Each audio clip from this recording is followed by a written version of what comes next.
Hello बच्चों, और question is here the Darwinian fitness can be estimated by. देखिए, Darwin fitness की अगर हम बात करें, डार्विन ने क्या बताया था।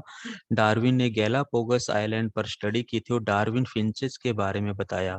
इन्होंने देखा कि डार्विन फिंचेस जो थी, पर्टिकुलर बर्ड की फिंचेस, हमारे पास में एक नेटिव फिंचेस थी जो हमारे गैलापागोस आइलैंड से क्या हुआ, गैलापागोस आइलैंड से अलग अलग एरिया पर गई। और ये जब हमारे पास में अलग अलग एरिया पर गई तो वहाँ इन्हें फूड हैबिट अलग अलग तरह का मिला, जिससे इनकी जो फिंचेस थी, वो फिंचेस की शार्पनेस के अंदर इनको काफी डिफरेंस देखने को मिला। ठीक है, फूड हैबिट के बेस पर। तो अल्टीमेटली ये क्या किया था, ये सभी बर्ड्स थे, इन्होंने अपनी फिंचेस को एनवायरनमेंट के अकॉर्डिंग क्या किया था, चेंज किया था। और चेंज करके ये इतने ज्यादा चेंजेस हो गए कि ये हमें न्यू स्पीसीज की फॉर्म के अंदर दिखे।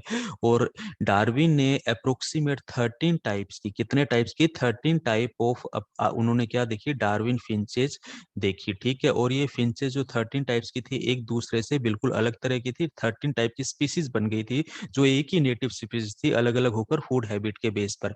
और ये क्यों हुआ, क्लाइमेट के अकॉर्डिंग हुआ, अपने आप को फिट करने के लिए हुआ, और इसी को इन्होंने नेचुरल सिलेक्शन के नाम से बताया। तो अब एक एक करके हम स्टेटमेंट देखते हैं सभी।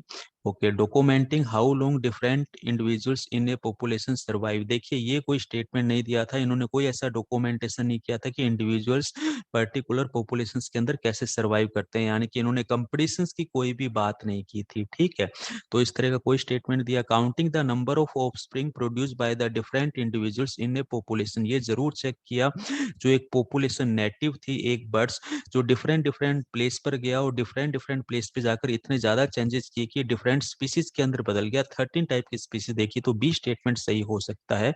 नेक्स्ट हम बात करते हैं, determining which individuals have large size in A population, ये भी इन्होंने ऐसा कुछ चेक नहीं किया।